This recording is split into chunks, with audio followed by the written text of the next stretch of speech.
Boa noite, igreja. Vocês estão felizes? Deus é bom demais. É um prazer estar aqui, é uma honra. Nosso amado pastor, o Ellison, está ministrando hoje na Poema de São José dos Campos. Depois a gente vai conseguir assistir lá no link do YouTube. E ele me convidou a estar aqui compartilhando da palavra com a igreja. E o que Deus colocou no meu coração está no livro de Lucas, no capítulo 24. Então eu convido você a abrir sua Bíblia. No livro de Lucas, no capítulo 24, no verso 13. Desculpa a minha voz, mas eu acabei de estar num culto que...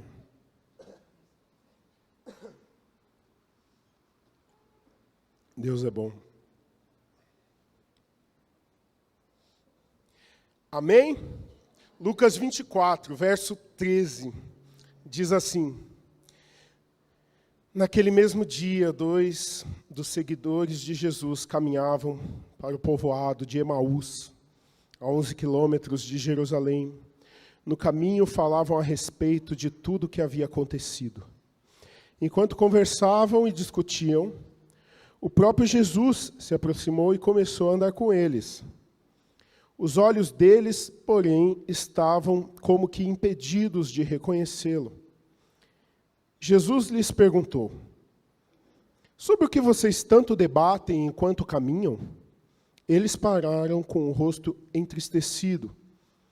Verso 18. Então um deles, chamado Cleopas, ou Cleofas, respondeu: Você deve ser a única pessoa em Jerusalém que não sabe das coisas que aconteceram lá nos últimos dias. Que coisas? Perguntou Jesus.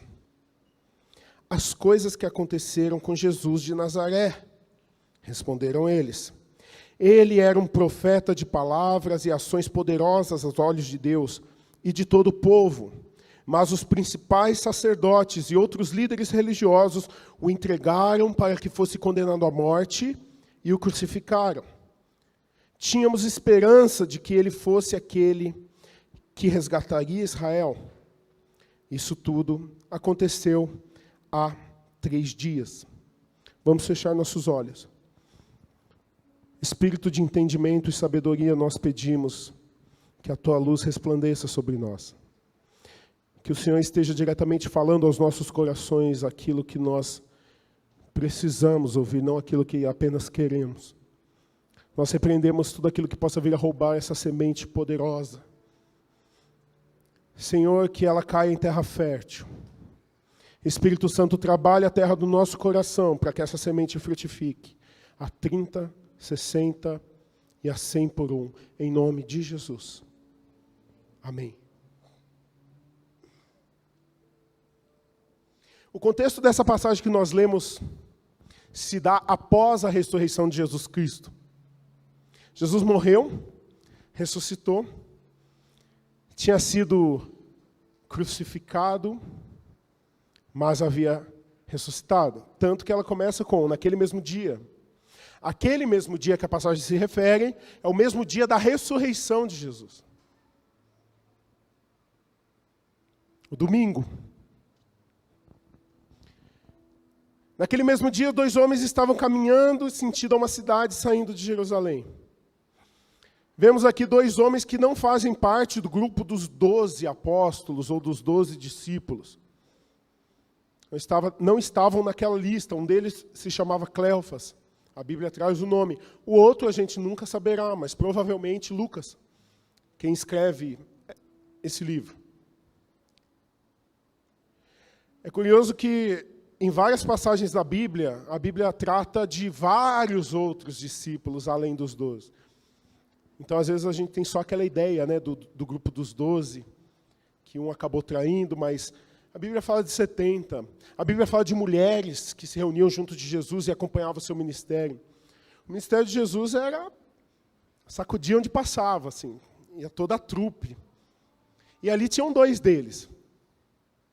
Nesse caminho, o caminho de Emaús, que também é o nome da música que a gente tanto canta, a gente vê um sentimento que talvez fosse generalizado naquele momento para aquele grupo, um grupo grande, além dos 12. A gente vê um sentimento de tristeza. Há anos, aqueles homens e mulheres seguiam um homem chamado de Cordeiro de Deus que tira o pecado do mundo, o Cristo, o Filho do Deus vivo, o Rei de Israel, o Filho de Deus, mas ele havia morrido. Sabe, às vezes a gente está seguindo Jesus há tanto tempo, está nessa jornada, nessa caminhada há tanto tempo, e pode ser que em determinada semana, determinado dia, uma tristeza venha sobre nós. A chama do nosso coração, que há algum tempo queimava grandemente, talvez tenha ali diminuído. Aquele forno que estava em 270, agora está no 180, e caindo, de tampa aberta. E a temperatura abaixando. Isso aconteceu com aqueles que seguiram Jesus também. As coisas começam a ficar complicadas, a nossa alma começa a sangrar, o espírito começa a ficar abatido. E há um sério risco da chama do nosso coração, a chama que nos traz aqui todos os dias, a chama que a gente sente em momentos como esse de adoração, ela começar a se diminuir e até mesmo apagar. A palavra que Deus nos traz essa noite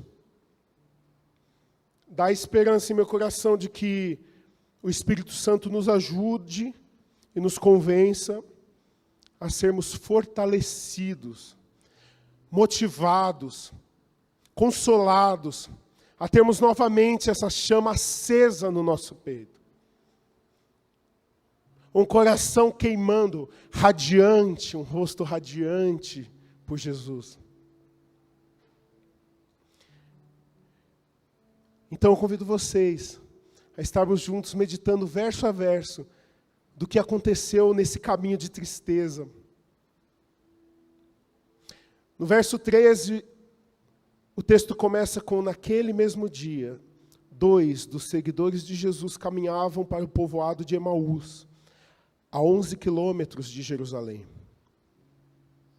Como eu já disse, Jesus havia morrido faz 3 dias. Tudo bem, Jesus morreu, mas ele é tão especial e tão poderoso, quem sabe ele pode ressuscitar. Mas já passou um dia, nada. Já passou 2 dias, nada. Já passou 3 dias e nada. Até um grupo de mulheres já tinha ido lá no túmulo preparar o corpo de Jesus com especiarias, mas elas viram que o corpo não estava lá.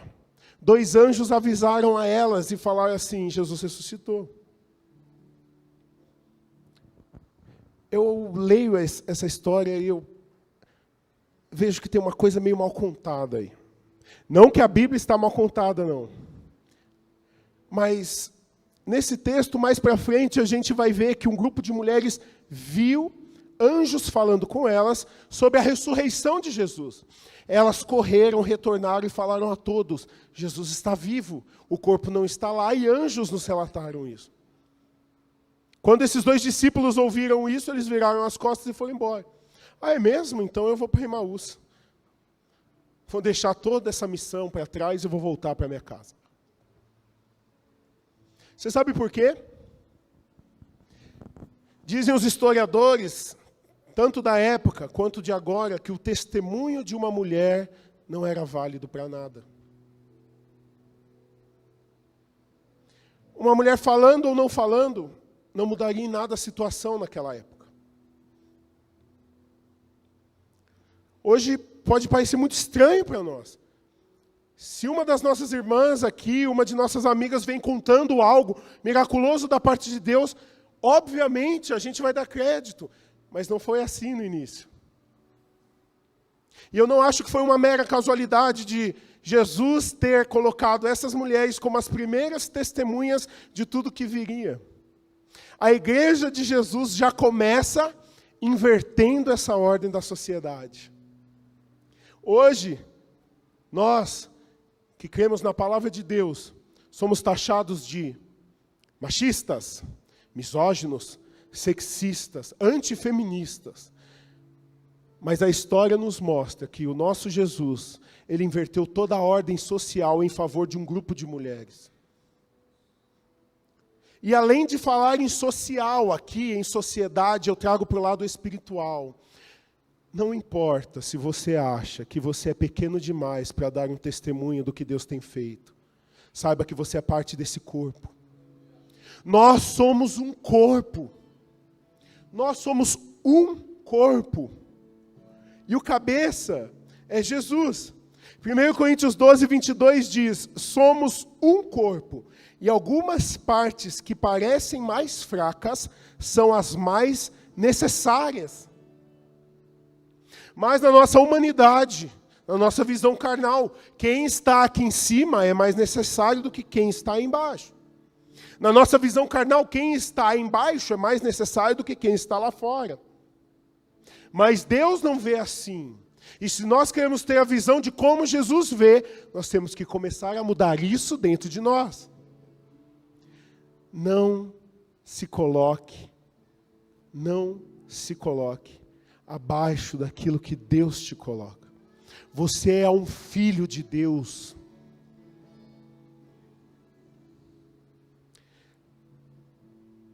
Sabe,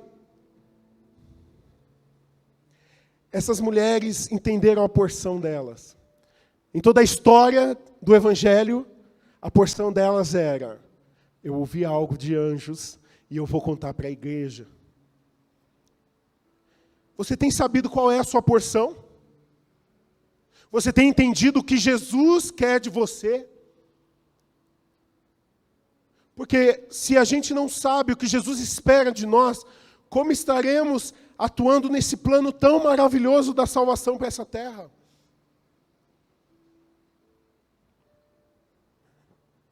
Outra coisa que eu posso enxergar nesse verso é: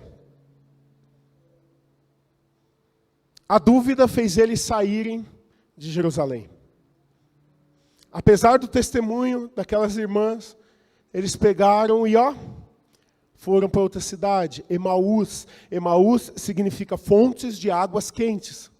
Então eles seguiam a Deus que dizia: do seu interior vão fluir rios de água viva.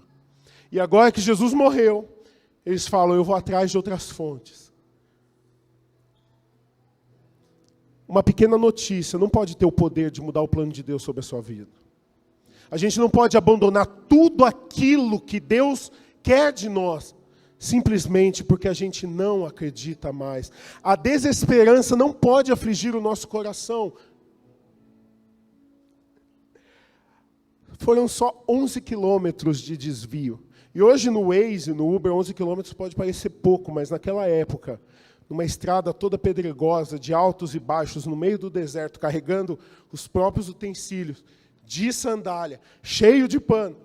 Cara, 11 quilômetros é uma viagem, é um passeiozinho assim, um pouquinho longo. Nós temos perseguido as fontes que nós já conhecemos, ou a gente quer buscar a fonte que está em Jesus? Eu sei que Emaús tem águas, então é para lá que eu vou. Mas Jesus tem fontes de água viva para você. Águas inesgotáveis. E no verso 14 diz: no caminho falavam a respeito de tudo que havia acontecido. Sabe, o ser humano tem uma tendência a supervalorizar aquilo que já passou. Então eles estavam ali caminhando e conversando e falando: nossa, olha, realmente foi muito marcante esses últimos 3 anos, né? Foi muito marcante, muitos milagres, muitas coisas. Poxa, Jesus era um cara muito legal. Como que foi fazer aquilo com ele? E a gente acaba sempre valorizando aquilo que é passado nas nossas vidas. Mas a gente não gasta tempo com o futuro. Antes os políticos eram mais honestos, não tinha corrupção. Gente, corrupção existe desde o Éden. Antes o preço era mais baixo. Quem lembra do pãozinho a 3 centavos? E o salário mínimo é R$80. Não, aquele político, aquele prefeito, aquilo que foi bom. Hoje ninguém fala com ninguém, o celular acabou com a vida de todo mundo. Aí eu vi uma foto da década de 50, dentro de um bonde ou de um ônibus, todo mundo com um jornal na cara, sem olhar um na cara do outro, todo mundo com jornal, todo mundo dentro do ônibus. A mesma coisa que acontece hoje com o celular. Então as coisas só mudam uma peça ou outra, mas, como diz a Bíblia, não há nada novo debaixo do sol.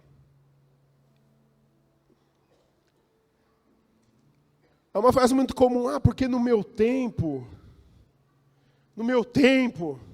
João Lucas, meu filho de 15 anos, ele solta essa frase, no meu tempo. Eu falei, que tempo, cara? Seu tempo? 2020? No meu tempo não era assim, porque o Benjamin tem 7, né? Aí ele vê algumas coisas que acontecem na vida do Benjamin. Nossa, no meu tempo? Seu tempo é hoje. Se você tem 15 anos, se você tem 75, o seu tempo é hoje. Porque esse foi o dia que o Senhor fez, de Salmo 118. Alegremo-nos e exultemo-nos nesse dia. Se as misericórdias do Senhor se renovam a cada manhã, esse é o dia que nós temos para nos alegrar. Tudo se fez novo, 2 Coríntios 5. Se a gente gasta muita energia, muito tempo falando do que se passou, quanto tempo a gente gasta planejando? E o planejar é do homem. A Bíblia diz em Provérbios 16, o planejar é do homem, o sim vem de Deus. Só que se a gente nem planeja, como Deus vai falar sim ou não? É uma curiosidade, assim, a gente olha, o pessoal saiu do Egito, né? No meio do deserto, e fala, porque lá no Egito a gente tinha cebola, tinha carne, tinha... E aí a gente pega essa parte bonita, passa um verniz e joga para o hoje. O que a gente não fala é que lá no Egito a gente recebia chibatada, a gente tinha o trabalho aumentado, eles matavam nossas crianças. A gente precisa se libertar desse saudosismo que não vem de Deus. No verso 15, a Bíblia diz, enquanto conversavam e discutiam, o próprio Jesus se aproximou e começou a andar com eles. Jesus chegou, e mesmo eles fugindo 11 quilômetros do destino, ele foi atrás. Semana passada o nosso pastor pegou a respeito Pedro, fugindo, foi para o mar da Galileia, e Jesus foi atrás. O que importa é que Jesus não se importou que eles desistiram, porque Jesus não desistiu deles. Não sei você, mas meu coração muitas vezes quer desistir de Jesus. Dias difíceis, lutas, notícias ruins. Mas a gente não pode estar nessa, porque vai ser fácil. A gente está nesse caminho porque a gente recebeu um chamado, amém? E a convicção desse chamado mantém os nossos pés firmes no caminho com Jesus. Jesus foi se aproximando. Jesus queria fazer parte ainda. Jesus, ele se achega a nós. Como a gente pode dizer às vezes que crê nas Escrituras Sagradas, mas a gente não crê que Jesus está aqui? A Bíblia diz, lá em Mateus 18, que se houver 2 ou 3 reunidos, ele está. Ali haviam 2, e ele estava. A própria palavra que Jesus havia profetizado, ele estava ali cumprindo, fazendo valer o que foi dito. Quando você está na sua casa, com seu marido ou sua esposa, só você e seu filho, se você estiver ali, em nome de Jesus, ele está ali. Quando você está no seu trabalho, Você e o seu colega, um olha para o outro com o bicho pegando, dá para ler nos olhos dele, o sangue de Jesus tem poder. Jesus está ali. Jesus está ali. Creia que Jesus está ali. Mas mesmo se você não crê, Ele está ali, porque a palavra é dele. Ele está no nosso meio, gente. Momentos como esse, em que nós estamos sentados ouvindo a palavra de Deus, a gente acha que só está aqui cumprindo uma liturgia, um ritual. Todo domingo eu vou e é bem bacana. Uma igreja legal para cima, para frentex. Essa é antiga, né? Para frentex. Jesus te trouxe aqui porque Ele está aqui.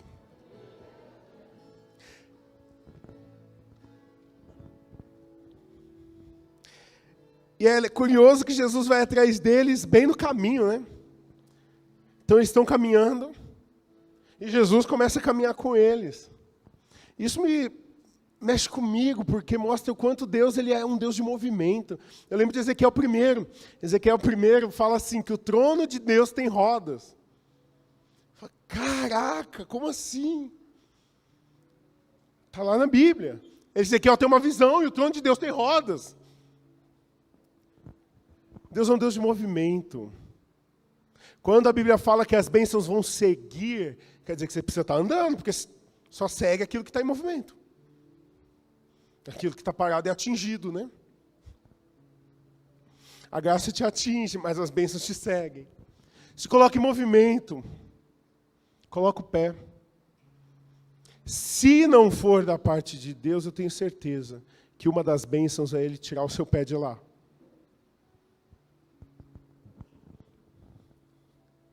E é curioso também. No verso 16, os olhos deles, porém, estavam como que impedidos de reconhecê-los. Eu lembro de João 14:9. João 14:9, o discípulo Filipe, um dos 12, vira e fala, Jesus, nos mostra o Pai. Aí Jesus fala, eu estou com vocês há tanto tempo e você ainda não viu a Deus? Filipe também não estava reconhecendo aquilo que estava acontecendo. E esses dois discípulos, por alguma razão, os olhos estavam fechados. Talvez Jesus estava dando uma lição. Talvez eles não esperavam que fosse Jesus mesmo. Afinal de contas, eu vi Jesus crucificado. Então, esse cara é muito parecido, mas não é igual. Talvez Jesus tenha feito isso para ensinar a eles uma lição. Acontece que, na nossa vida, quantas vezes a gente não enxerga Jesus andando do nosso lado? Quantas vezes a gente não tem a capacidade de ver aquilo que Jesus está fazendo junto da gente? Os nossos olhos estão impedidos de ver. Eu creio que para isso a gente precisa ter um discernimento espiritual muito apurado. E o discernimento espiritual vem com uma maturidade. Sabe por quê? Como que eu vou abraçar um processo? Fala muito comum aqui, né? Ah, abraço o processo. Como eu vou abraçar um processo que quem está dando é o diabo? Como eu vou repreender em nome de Jesus uma ação que vem do próprio Espírito Santo? Como que eu vou mergulhar de cabeça em algo que é da minha carne? E como eu vou saber de todas essas coisas, Gustavo? Ele nos deixou o Consolador. Ele nos deixou o Espírito da verdade, que vai nos guiar em toda a verdade. A Bíblia diz, no livro de Hebreus, no verso 14 do capítulo 5, o alimento sólido é para os adultos, os quais, pelo exercício constante, tornaram-se aptos para discernir tanto o bem quanto o mal. A gente só vai começar a discernir o que é bem e o que é mal quando a gente ganhar um corpo e uma maturidade. É isso que nós temos que buscar. Sabe a criança que põe tudo na boca? Ela não sabe o que faz bem e o que faz mal. Esse discernimento está ao nosso alcance. Isso vai nos poupar muito sofrimento, muito desgaste. O verso 17 diz, Jesus lhes perguntou. E aí chega a primeira linha vermelha, a primeira fala de Jesus. Uma pergunta: sobre o que vocês tanto debatem enquanto caminham? E eles pararam com o rosto entristecido. Uma simples pergunta de Jesus foi capaz de mudar o semblante daqueles discípulos. Uma simples pergunta de Jesus foi capaz de fazê-los mudar de rota, ou pelo menos parar no avanço de longe do propósito. Uma simples pergunta de Jesus fez eles ficarem entristecidos. E Jesus, em todo o Evangelho, a gente vê, é um mestre em perguntas. O que a gente precisa aprender com Jesus é a perguntar mais e afirmar menos. Somos tão cheios de certezas, tão cheios de especialidades. Hoje nós temos que ter uma opinião sobre tudo. Senão a gente vai passar por descolado da realidade, vive numa bolha. Mas quem disse que nós temos que ter uma opinião sobre tudo? Jesus, ele mais perguntava que afirmava, quando se encontrava num debate ou num embate com pessoas. Quer ver você fugir de um embate? Lance perguntas. Quando alguém vem tentar te fechar, então você vai naquela igreja lá, parede preta, aquilo lá é balada ou é igreja? Você já foi lá uma vez? A pessoa se desarma. Então agora você está seguindo Jesus, você é cristão? Ai, que bonitinho. Mas e tudo aquilo que você fez no passado? Você não precisa se justificar a respeito disso, porque o sangue de Jesus já te justificou. Lance uma pergunta. Quer vir junto? Aprenda a perguntar. E Jesus perguntou, sobre o que vocês tanto debatem? Essa tristeza que surgiu no coração deles, no rosto deles, a gente nunca vai saber o porquê. Será que eles se lembraram dos tempos que viveram com Jesus? Será que mesmo eles não vendo que era Jesus, eles reconheceram uma semelhança na voz? Ei, essa voz mexeu com o meu espírito. Será que eles pensaram assim, caramba, investimos tanto tempo, investimos recurso, investimos nossa vida nesse ministério que não deu certo?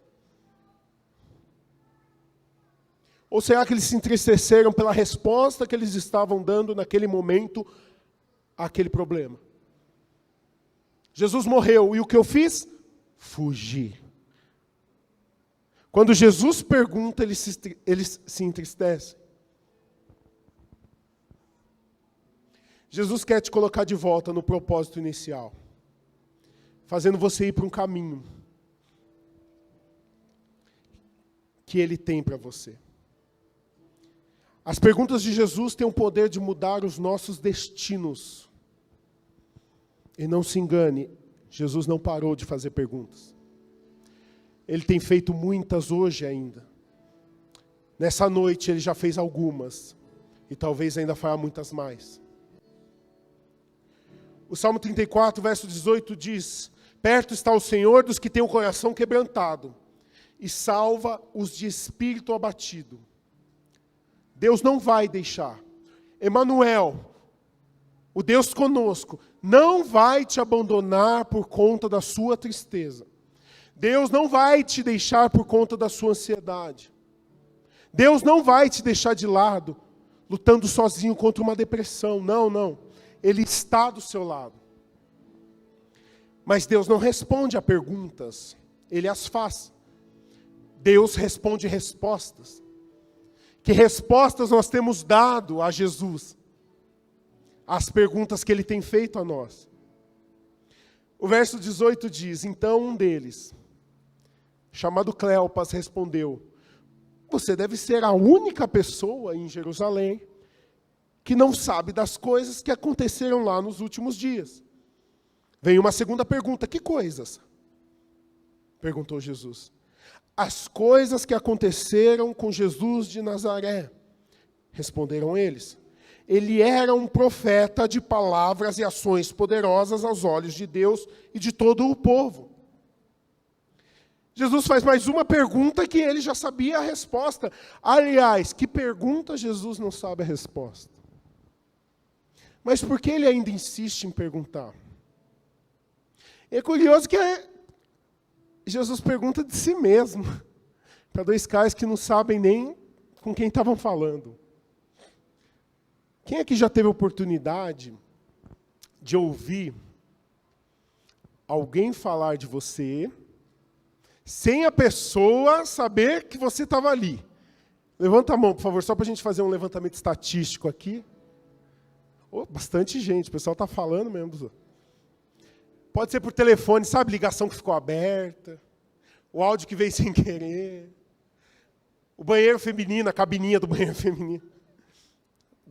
Duas mulheres entram e falam lá no trabalho, a fulana, não sei o que, não sei o que. E a fulana lá na cabinezinha. Acontece. O que isso mostra? Isso mostra o que está no coração daquelas pessoas que estão falando a seu respeito. Pode não ser uma verdade. Pode ser uma verdade. Pode ser coisas boas. Ninguém falou que está falando mal, né? É que a mente da gente já vai para o lado do está falando mal. E aqui Jesus pergunta, sabendo a resposta, por quê? Para revelar o coração daqueles homens. Isso é um princípio até de oração. Quando a gente ora a Deus, Ele já sabe de tudo. Tudo. É igual o filho, quando quebra alguma coisa em casa e o pai já sabe, já viu, mas espera o filho ir lá e falar, pai, eu quebrei o seu negócio. Aí o pai, eu sei, meu filho, eu já tinha visto. Eu só estava esperando você confessar. E essa pergunta, a nossa segunda linha vermelha do texto, que coisas? Essa pergunta revela muito do coração daqueles homens. Quem era Jesus para aqueles homens? Era um profeta. Poderoso em palavras e em obras. Para aqueles homens, Jesus nunca tinha sido o Filho de Deus. Talvez em algum momento eles até tenham crido, mas não a ponto de contar isso para os outros. Ou melhor, se ele realmente tivesse sido o Filho de Deus, ele teria morrido? Se ele realmente tivesse sido o Filho de Deus, ele teria sido crucificado? A nossa oração, todos os dias, como ensinou nosso pastor na semana passada, no final do dia, é sonda-me, Senhor. Conhece meu coração. Prova-me. Vê se em minha conduta tem algo que te ofende. A gente deve fazer um autodiagnóstico, de preferência no fim do dia. E aí no fim do dia a gente vai ver realmente quem nós somos. Começo do dia não. Começo do dia a misericórdia do Senhor está fresquinha. O orvalho está subindo. O sol está nascendo. Fim do dia já passou muito motoboy na sua vida. Muita ligação. Muito WhatsApp. Muito boleto. E ali a gente vai ver. Mas não um exercício vazio. Um exercício com Deus. Senhor, guia-me pelo caminho eterno.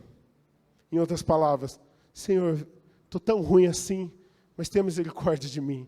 Coloca-me de novo no eixo. Coloca-me de novo para andar por esse caminho. Jesus, Ele quer tudo do nosso coração. Ele não quer o nosso coração departamentalizado. Algumas salas eu fecho e fico com a chave. Não. Entrega tudo, deixa a luz dele brilhar em tudo. Nós estamos aqui como igreja. Nós estamos aqui como uma família espiritual. Uma forma de permitir com que isso aconteça na sua vida é vivendo cada vez mais aquilo que Jesus tem feito nessa cidade, por meio dessa casa. Eu tenho falado especificamente sobre GCs. Sabe, o GC é uma casa aberta por um irmão amado e querido, que abre mão do seu dia da semana, para que ali aconteça algo poderoso. Ele recebeu esse chamado e respondeu. E se você quer responder, procure William. Levanta a mão, William. William é um supervisor de GC. Agora, se você quiser fazer parte disso, deste momento em que nós nos encontramos durante a semana, e em que Deus começa a operar mais, eu dei um passinho a mais nessa vida com Deus, um lugar em que eu consigo ter comunhão. Esse aqui é o corpo de Cristo. E uma frase do Douglas Gonçalves que eu gosto muito é: a única cara que eu não vejo aqui é a minha. Eu preciso de vocês para me dizerem como eu estou. Isso é o corpo de Cristo. Nós precisamos dos outros olhando para nós. O verso 20 diz: mas os principais sacerdotes e outros líderes religiosos o entregaram para que fosse condenado à morte e o crucificaram. Ora, se Jesus era simplesmente um profeta, ele poderia ser alguém que tivesse sido preso, ele poderia ser alguém que tivesse sido torturado, ele poderia ser alguém que tivesse sido assassinado. Mas a gente precisa entender que Jesus, ele não foi assassinado. Jesus se entregou. É diferente. Jesus não foi torturado numa cruz. Ele se entregou numa cruz. Sabendo o que ia passar e o que ia padecer, ele optou por tomar aquele cálice. Até tentou: Pai, passa de mim esse cálice, se possível. Essa é a vontade do meu coração, mas a sua deve sobressair. Seja feita a tua vontade. Nada escapa da vontade soberana de Deus. Isaías 46:10 diz: todos os meus planos se cumprirão.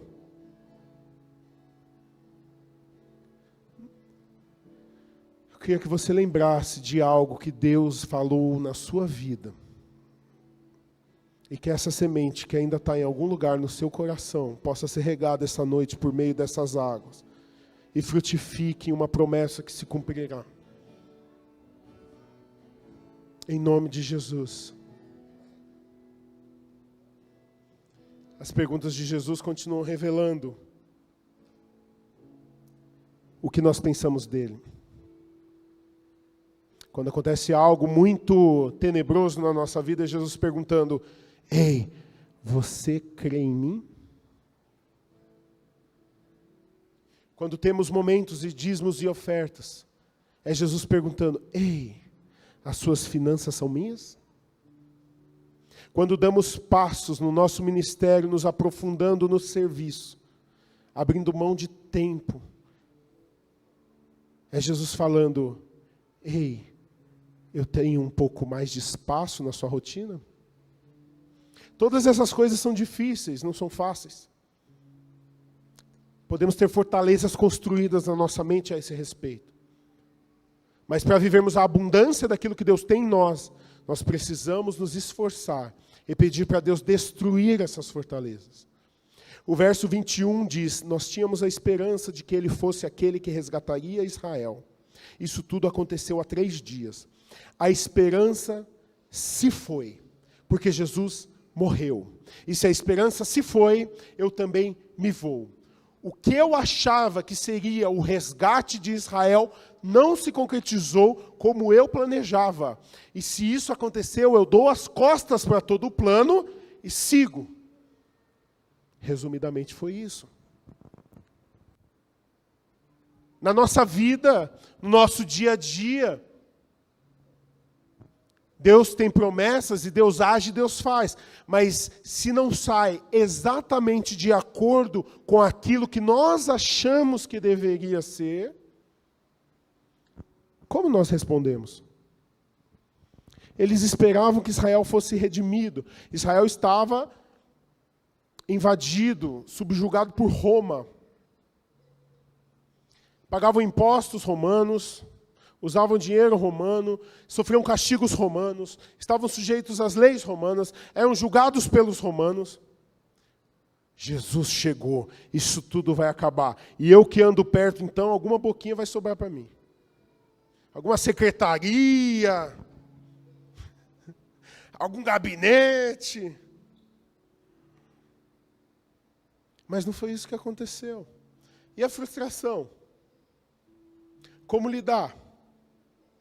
O que fazer quando a esperança se vai? Mas a esperança não se foi, ela ressuscitou. Colossenses 1:27 diz: Cristo está em vocês, o que lhes dá a confiante esperança de participar da sua glória. Esse reino ainda virá, nós governaremos com ele, e nós devemos estar ansiosos positivamente, esperançosos, para vivermos essa nova vida nesse novo céu e nessa nova terra. É por isso que estamos aqui, é por isso que Ele está trabalhando em nós. Só por isso. Não para nós termos uma vida agradável somente nessa terra, e vir de domingo, e ouvir falar, e cantar, e receber orações. Não, não, não. Deus está preparando a gente para algo que é eterno. Mas como a gente reage a essas desesperanças? A gente corre aos pés da verdadeira esperança, que é Jesus? Ou a gente corre para onde a gente acha que pode encontrar esperança? Os planos são na nossa cabeça. A salvação que eles esperavam era terrena. Achava que Jesus, que multiplicou pães, ia ter um reino que nunca mais ia precisar trabalhar para comer. Achava que Jesus, que aparecia aqui, depois estava no meio do mar andando sobre as águas. Cara, olha a velocidade com que ele se move. Ele anda sobre as águas. Imagina como vai ser o transporte nesse novo reino.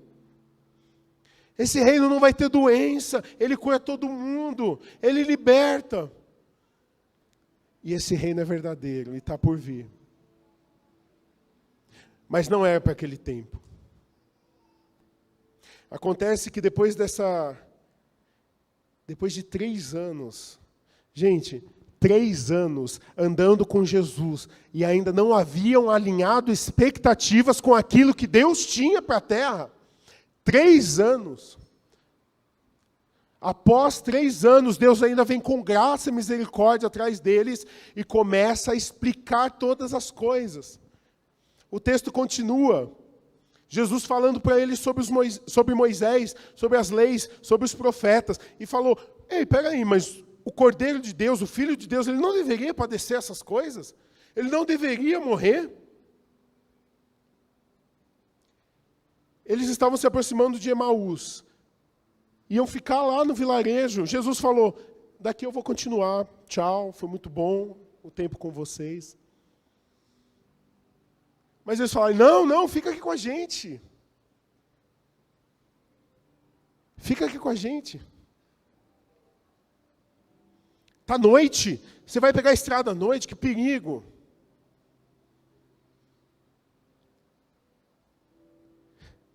E eles ficaram juntos, dentro de casa. Um dos versos mais lindos. Verso 29. Eles insistiram: fique conosco essa noite, pois já é tarde. E Jesus foi para casa com eles. Pessoal do louvor, se puder subir. Sabe, Jesus ama estar onde Ele é desejado. Ele ama se manifestar onde Ele é querido, onde é insistido pela sua presença. Ei, fica conosco só mais um pouquinho. Fica essa noite com a gente. Ele falou: pedindo assim, Como disse a Letícia no ofertório, sabe quando a gente está na presença de Deus e a gente não quer sair? Eu fico imaginando Deus falando assim, meu filho, que prazer estar com você. Eu falo, Jesus, não se vá não, fique um pouquinho mais. Mas sabe o que aconteceu? No verso 30.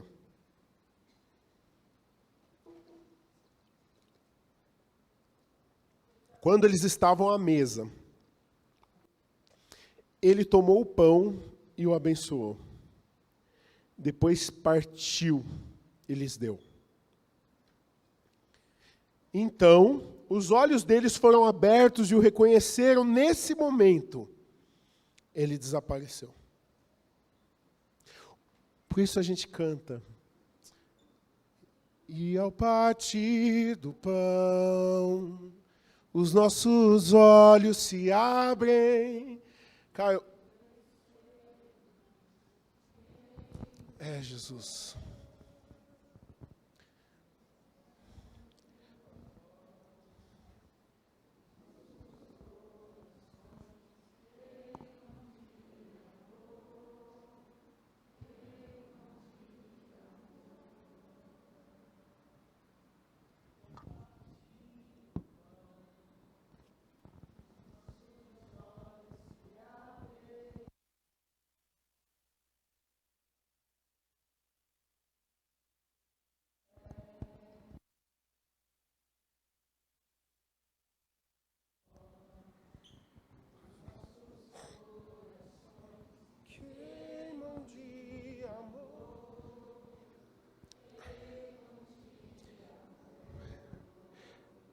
A igreja cantando é uma das coisas mais lindas.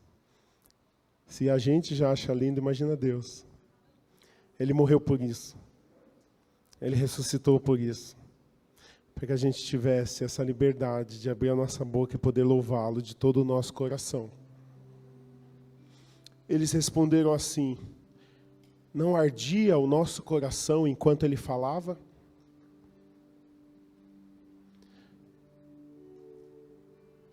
Se a gente está aqui essa noite, e o nosso coração não arde enquanto Jesus fala conosco, Ele quer mudar isso. Jesus, ao falar, quer colocar em nosso coração a chama, a brasa viva. Ele quer que sejamos uma igreja que tem um fogo dele no peito. Algo que não podemos saciar com nada, só a presença dele. O nosso coração tem que queimar por Jesus, ter um desejo ardente, porque nós estamos assentados à mesa com ele. Quero convidar você a se colocar de pé, nessa hora, e entender que nós estamos assentados à mesa de Jesus. E Ele oferece um pão espiritual para alimentar o nosso espírito. E a gente nunca mais volta a ter fome de nada desse mundo. Nada mais vai nos satisfazer. Só o pão vivo que desceu do céu. O partir do pão tem o poder de nos fazer enxergar realmente quem Jesus é. Quando somos alimentados por aquilo que Ele tem, sobre as bênçãos que Ele nos dá, nós enxergamos: ei, é Jesus em minha vida. A chama voltará a arder e queimar em nossos corações à medida em que ouvirmos mais da sua palavra. À medida em que o nosso coração vai se enchendo mais de fé. À medida em que o nosso coração vai se enchendo mais da rema dos céus. A palavra direta para você e uma revelação do céu sobre a sua vida. Não podemos abandonar o caminho do Senhor. Ele está conosco no caminho, mesmo que a gente não veja. Jesus te acompanha lado a lado, te ensinando coisas, às vezes sem você ver que é Jesus. Sabe o que aconteceu aqui? Depois que Jesus desapareceu, eles voltaram para Jerusalém. Eles voltaram para o propósito inicial daquilo que eles haviam chamado. Foram lá e contaram tudo o que eles tinham vivido. E toda a revelação de: ei, Jesus precisou morrer mesmo. Ele nos contou. Moisés já disse sobre isso, os profetas já diziam sobre isso. Era necessário que ele padecesse. Aqueles homens pegaram a chama que ardia no coração deles enquanto ele falava e transportaram isso de volta para a igreja. Hoje nós estamos recebendo algo da parte de Deus aqui. Há algo no nosso coração queimando. Mas isso não é para ficar em nós, isso é para ser derramado sobre essa cidade. Isso é para ser derramado nos nossos campos. Qual que é o meu campo, Gustavo? A sua escola é o seu campo. O seu trabalho é o seu campo. A sua rua é o seu campo. A tua família é o seu campo. E Deus quer nos reavivar essa noite, com uma chama no nosso coração.